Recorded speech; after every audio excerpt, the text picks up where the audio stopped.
Sesi di mana Anda berada, kita akan membahas topik yang tentunya tidak akan pernah kita lepaskan dari bagaimana Islam sebagai standar kita dalam menilai segala sesuatu apapun dalam kehidupan kita. Kita akan membahas topik tentang masalah kehidupan yang normal dengan normal, gitu ya. Kenapa ini perlu kita bahas? Karena memang kita sekarang ada di masa di mana sudah sangat sering sekali, bahkan mungkin tiap hari mendengar istilah yang namanya new normal, gitu ya. Kemudian ada lagi yang menambahkan new normal atau new abnormal, gitu kan. Nah, kemudian bagaimana sebenarnya Islam memandang tentang yang namanya hidup normal? Kemudian bagaimana keterkaitan antara adanya pemahaman ataupun adanya opini yang mengatakan justru sekarang adalah new abnormal ala sekularisme radikal.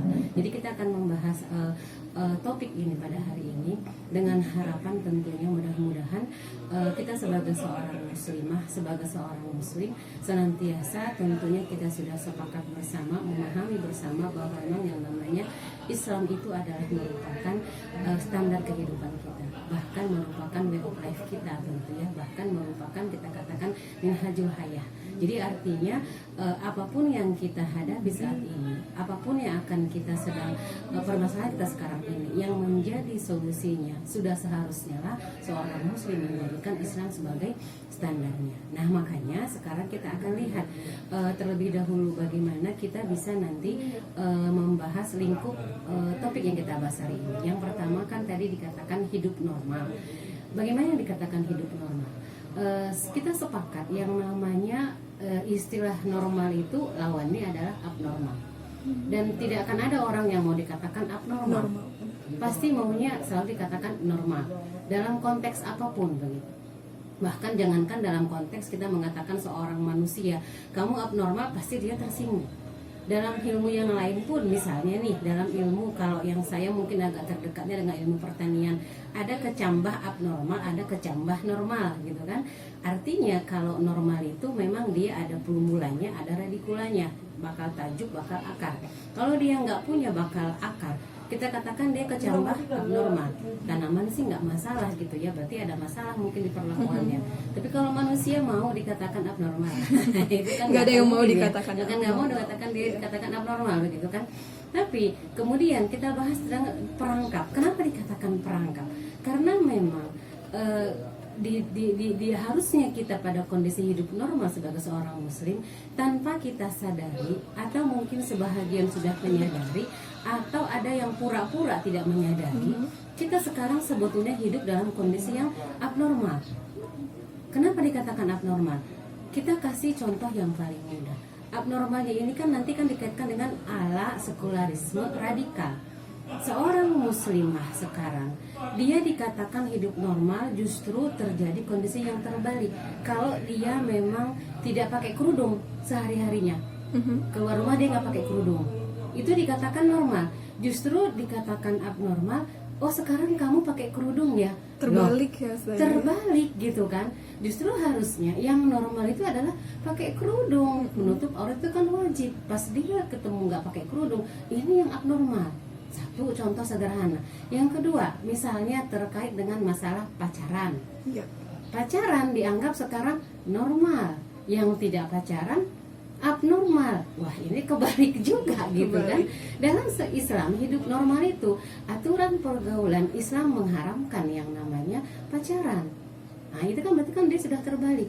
Belum kita bahas konteks nanti, misalnya konteks masyarakat, bahkan konteks negara. Kita bahas konteks negara misalnya terkait dengan aturan bagaimana sumber daya alam.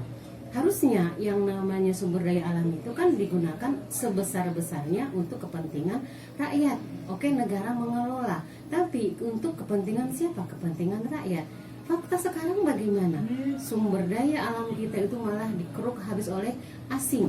Kita hanya kebagian sisa-sisanya doang begitu kan. Dan bahkan meninggalkan banyak permasalahan. Berarti itu yang kita katakan perangkap abnormal.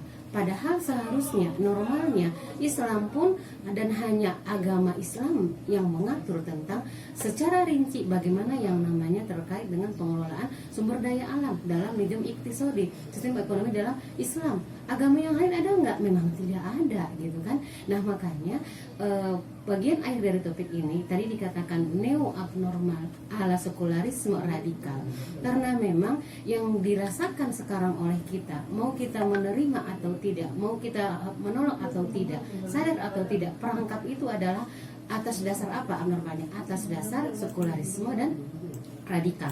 Kenapa dikatakan sekularisme radikal? Karena sekularisme yang ada sekarang memang dia radikal. Artinya ada dasarnya.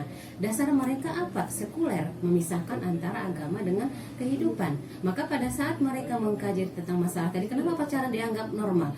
Karena bagi mereka yang namanya pacaran itu merupakan salah satu perwujudan dari bagaimana mereka menyalurkan nafsunya. Dalam pandangan barat yang namanya nafsu itu harus disalurkan. Kalau enggak bisa mengakibatkan kematian. Itu dasar mereka dari situ gitu kan. Dalam Islam kan tidak seperti itu. Jadi memang nggak salah kita mengatakan sekarang itu sekularisme radikal, karena biasanya kan dulu Mbak Nada itu Islam yang dikatakan radikal.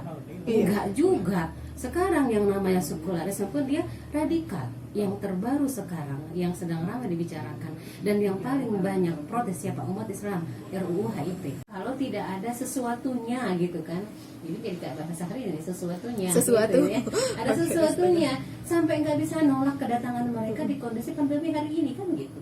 Nah, karena memang apa? Kita bicara masalah ekonomi. Indonesia itu kan utangnya malah bangga punya utang, malah bangga bisa lagi mengutangi gitu kan. Nah, ini kan justru dengan semakin banyak diutangi itu akhirnya apa? Harus tunduk kan.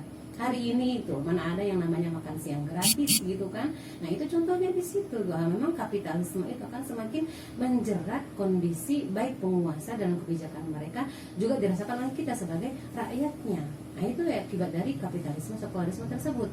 Nah, kemudian yang berikutnya, bagaimana kalau terkait dengan tadi dikatakan tadi yang abnormal sudah, bagaimana kita mensikapi kehidupan yang abnormal sekarang itu yang harus dengan hidup normal. Nah, bagaimana langkahnya adalah tentunya sebagai seorang muslim pelajari bagaimana hidup normal dalam pandangan Islam. Pelajarilah Islam sebagai sebuah ideologi, sebagai sebuah minhajul hayah, sebagai sebuah way of life.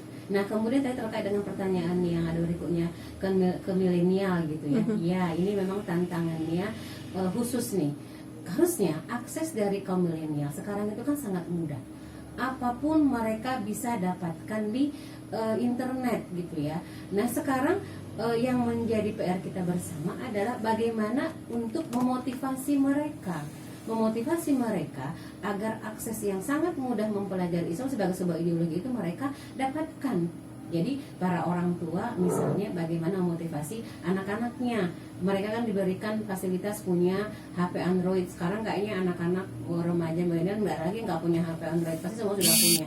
Ada motivasi yang ditanamkan. Kemudian pengkondisian lingkungan gitu ya. Kondisi lingkungan bagaimana agar mereka memang tertarik untuk bagaimana mereka membuka akses-akses yang terkait dengan pemahaman mereka agar terbentuk bahwa Islam merupakan standar kehidupan mereka.